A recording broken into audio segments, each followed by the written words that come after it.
Hey everyone, this is Rosemarie from the Unfinished Lesson. And in this particular quick win series, we are taking a look at how to make practice fun.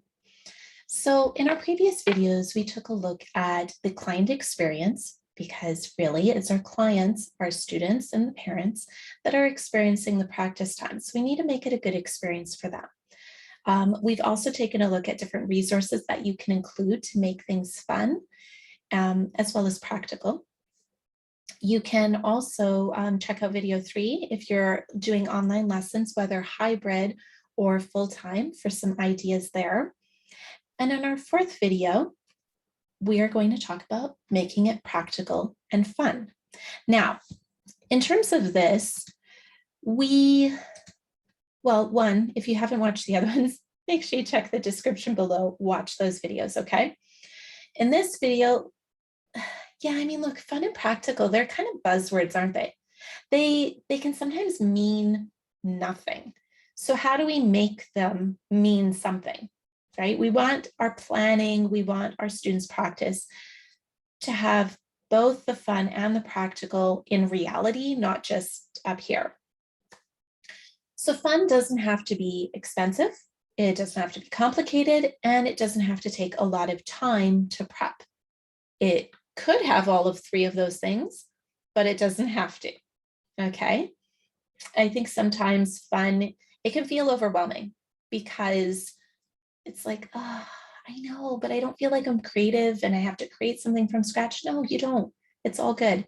It can still be fun without you needing to put in a lot of time, money, or prep time. In terms of practicality, there's a few things that I really look for when it comes to practice resources, or really any resources in my studio. I want to have my students moving away from a fixed function mindset.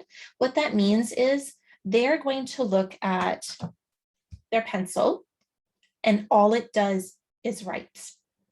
That's it. We can't use it for anything else. We can't use it for drumsticks. We can't use it, I don't know, maybe to balance, whatever it may be. So we want to help our students, or at least I want to make sure that my students are moving away from this fixed one object, one use mindset.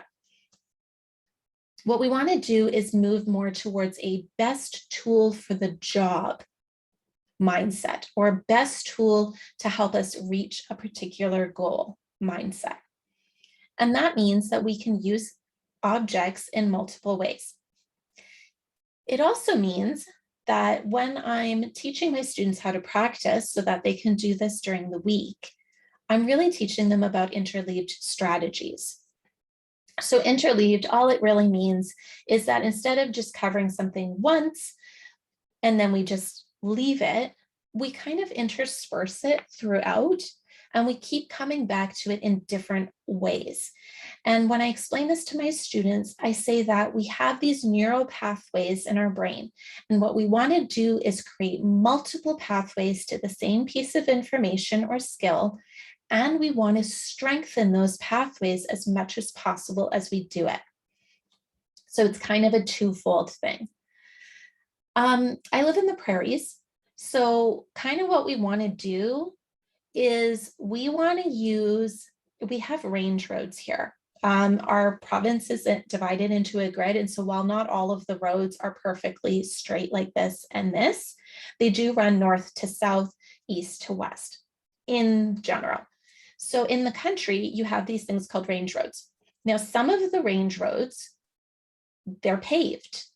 They're great. You can get from one area to another and it's awesome, right? Those would be strong neural pathways. I have been on other ones that they are like this wide. The fields are right up on either side and there's massive potholes. Can I get from one place to the other? Yes. Is it going to be comfortable? No. It's not going to be easy either. And I'm probably going to be worried about my car bottoming out at some point. We want to create more the paved road situation versus the narrow country road out in the middle of nowhere with potholes situation. So what I like to do, I'm going to give you a few strategies for making it practical and fun. It's no fun when we feel like we're learning something just for the sake of learning it. It doesn't match up to anything else.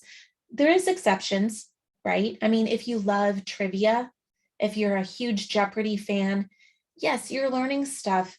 Granted, you're kind of learning it for a purpose, right? You're learning it so that you do better in trivia competitions. For our students, what we want to do is really link practice strategies to a particular song. What this means is that when they're playing something and something doesn't go right, we want them to understand that there are lots of practice strategies to choose from. What one is going to be the best one to fix the issue that you're seeing or hearing right now? Because not every practice strategy works equally well for every song or for every problem. What this means is that we're not necessarily always telling our students this is exactly how you fix this, but we're giving them options.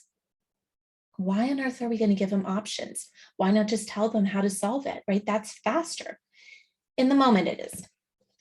It isn't going to take less time in the long run though. What we need to do is help our students see that there is a toolbox of strategies that they can choose from. And we want to give them ownership and power over using those strategies. Because guess what? When they feel like they have ownership and power over those things, it means that they buy into their programming. It means that they want to practice because they feel like, I know what I'm doing and I know how to solve something if it comes up. When we have that, it's incredible. It makes things so much more enjoyable when we don't feel like we're just struggling with aimlessly not knowing what to do, right?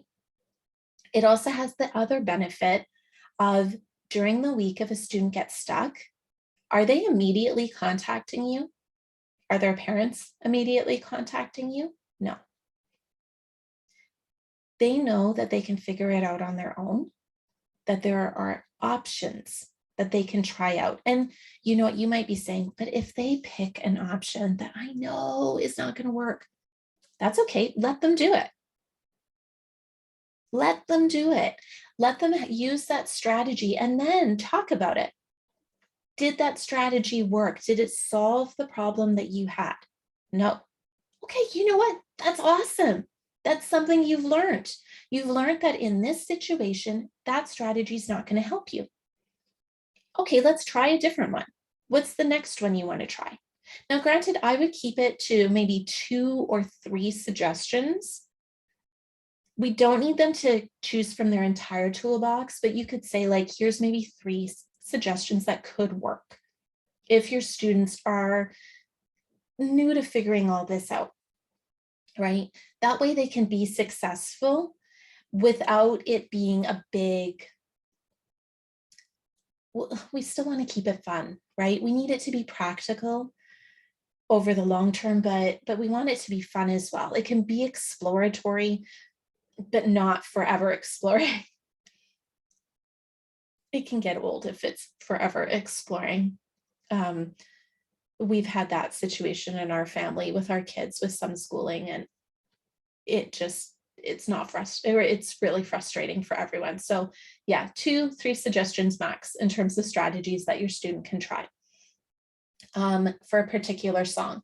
Now, it also means that for their next song, they might be choosing a different strategy. Again, not every strategy works equally well for every situation, so we're helping them understand that. All right, before you go on with the rest of your day, here's what I would like you to do, please. Write down a common practice struggle for your students, just one. And then I'd like you to write down 3 to 5 ways or resources, practice resources that they can use to be independent and successful during the week. Now, this could be something as simple as you just make a quick video, kind of like this, It could be something like an audio recording, but whatever it is, just write down a few options that you can have your students use. Now, here's the caveat. You don't have to create everything from scratch. While I create a lot of things from scratch in my studio, I haven't always created everything from scratch. So if you're feeling a little overwhelmed with this, or if you know of a great resource, then go ahead and use that. It can be a resource that you have purchased. There's nothing wrong with that, okay? Yeah, I'm really looking forward to hearing from you. What is the one thing you're going to try and solve? And what are the ways that you are going to solve it? All right, I hope you have an incredible day, and I'm looking forward to seeing you in the next video.